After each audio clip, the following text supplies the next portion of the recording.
Guys, holy shit, it happened. Bungie listened about Stasis.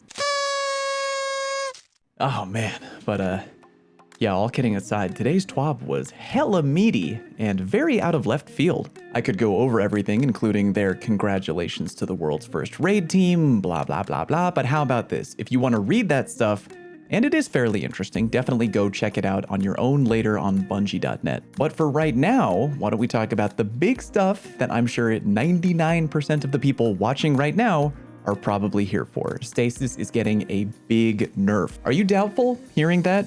Good, you should be, because nerfs have happened before, but this one is quite large, maybe the meatiest one we've gotten yet. In fact, according to Bungie, they'd planned on dropping this nerf in Season 15, which is months away in late August/early September. But because Stasis is that big of a pain point right now in the PvP community, they are literally rearranging their current projects in order to get this nerf out to the game next week, on Thursday, June 3rd. Mark your calendars, guys, gals, and non-binary pals, because again, next Thursday, not Tuesday, is the big patch. So with all of that in mind, let's take a minute and go over what is getting changed. Starting off, a big change to how Guardians get frozen in PvP. From now on, any Guardian who gets frozen by anything other than a super, your frozen duration is dropping to a flat 1.35 seconds. Frozen by a cold snap or even a glacier nade, by a Bleak Watcher turret, doesn't matter. 1.35 second duration across the board. Bungie mentions that the new duration is so short, you literally can't break out of being frozen. You'll auto thaw out before you get the opportunity to need to break out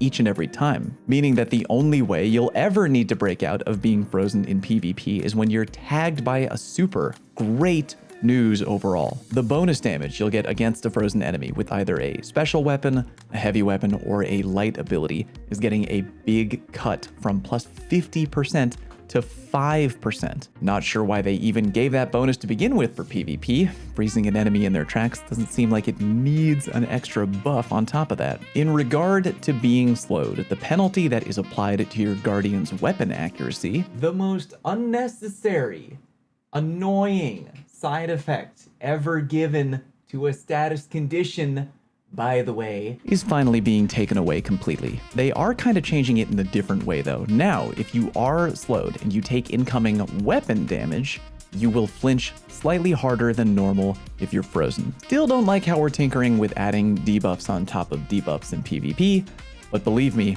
I'll fucking take it. Being slowed will also no longer suppress class abilities and air movement, i.e. Icarus Dash. Holy lord, this is a good Twab. They do mention that there already is a bug in that Stormcaller's Ionic Blink is still suppressed when the player is slowed, and they plan to address it in a future release. Literally unplayable. Also, the reduced movement penalty one normally has while slowed is being reduced by 20% overall. Now Bungie gets into a few more specific changes regarding the big upcoming patch. The Whisper of Hedron's Fragment, aka partial kill clip in a can, aka why would you not run this, will no longer buff weapon damage at all after freezing an enemy. The new effect is actually something I'm looking forward to using. Better weapon stability, weapon aim assist, mobility, resil, and recovery after freezing an enemy. Great change. An ability that gives you weapon benefits that you actually kinda have to apply in a specific way rather than just lol free damage. The Whisper of Rhyme Fragment is no longer going to provide an overshield to any Guardian in their super.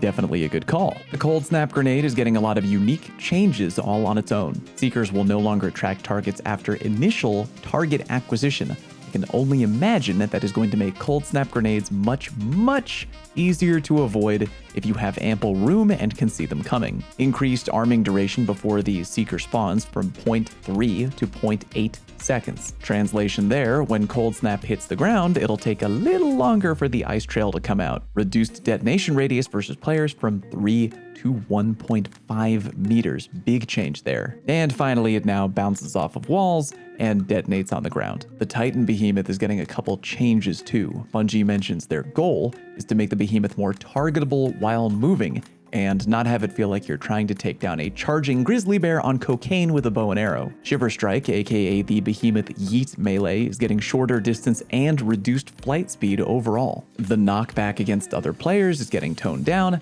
and they're removing slow detonation on player impact, aka get punched, no longer slowed. Cryoclasm, aka the slide for half the length of a goddamn football field if you're a behemoth, will now require the Titan to be sprinting for 1.25 seconds before activation when not in your super. They're also removing the cooldown from Cryoclasm, so kind of a mild burf there. Howl of the Storm, aka slide plus melee equals the easiest frozen enemy of your life, is getting tweaked as well. They're reducing the angle of the initial freezing / damage cone, and they are reducing crystal creation freezing radius. TLDR, it is hopefully going to be much harder to freeze somebody with Howl of the Storm, which again, right now, painfully easy to do. On top of that, the speed at which the crystals pop up on the ground is getting slowed down to allow victims more opportunity to escape. Also, it now spawns a small crystal on the walls if performed into a wall. Glacial Quake, aka the Behemoth roaming super, is getting reduced heavy slam vertical freeze range versus other players. It's also getting reduced damage resist from 50 down to 47%.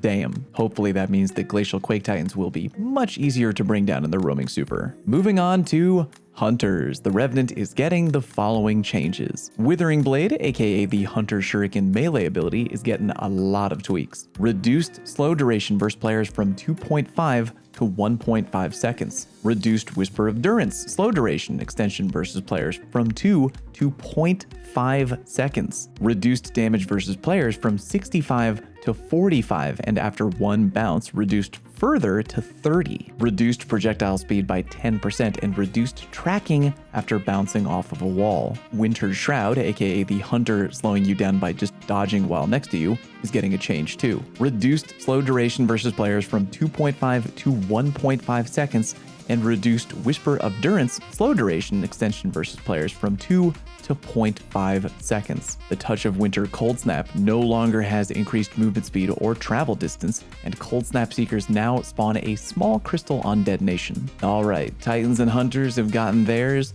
Time for Warlocks. Bungie admits that Shadebinder may not be the most powerful in comp right now, but freezing enemies takes a large emotional toll on the victim. The fabled 5 freeze. Here we go. Where is he? 1, 2, 3, 4, 5, 6. Is it more embarrassing to say around 7.